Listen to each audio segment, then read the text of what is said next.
Halo semuanya, perkenalkan saya Rifana Fariha dari PJJ PGMI dengan NIM 24811400011. Di video kali ini saya akan membahas topik yang sangat penting apalagi buat calon guru SD, yaitu perkembangan bahasa siswa SD atau MI. Yuk disimak baik-baik ya videonya.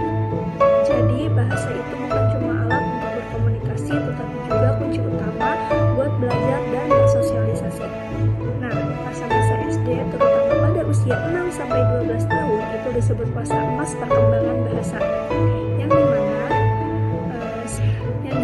anak-anak SD yang berusia 6-12 tahun kemampuan bahasanya sudah berkembang dengan cepat. Maka dari itu, guru harus bisa paham bagaimana tahapan perkembangan bahasa itu berjalan, supaya bisa kasih pembelajaran yang cocok untuk siswanya. Apa aja sih yang termasuk dalam perkembangan bahasa? Perkembangan bahasa itu luas banget, gak cuma soal ngomong aja ya, tapi juga mencakup berbicara, membaca, menulis, dan juga menyimak. Dan semua ini punya peran penting dalam kehidupan anak. Misalnya, untuk komunikasi sehari-hari, berpikir, bergaul, dan mengungkapkan perasaannya. Teori perkembangan bahasa. Menurut Lev Vygotsky, bahasa berkembang lewat interaksi sosial.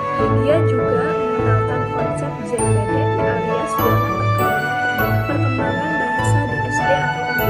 Terjadi dua fase. Yang pertama ada kelas 1-3, yaitu pada usia 6-9 tahun.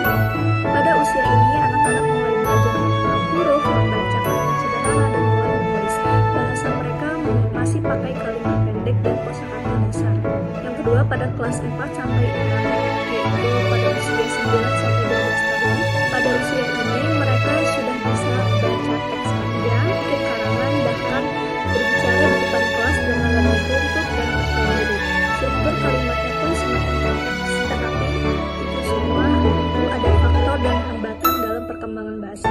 Ada dua jenis faktor, yaitu internal dan eksternal. Faktor internal seperti kemampuan otak, motorik, atau pendengaran. Sedangkan faktor eksternal seperti stimulasi dari lingkungan, budaya, peran guru, dan orang tua. Ada beberapa hambatannya seperti gangguan pendengaran, disleksia, kurangnya stimulasi, trauma atau kurang percaya diri, bahkan perbedaan antara bahasa di rumah dan di sekolah. Bagaimana sih cara mengoptimalkan perkembangan bahasa siswa?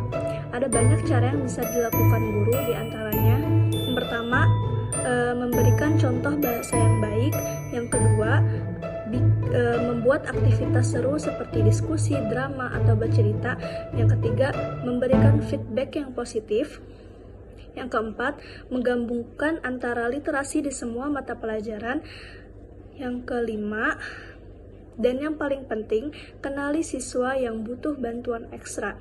Di rumah pun sangat bisa didukung seperti baca buku bareng anak tiap hari, pakai e-book, video edukatif, sampai libatkan orang tua dalam stimulasi bahasa.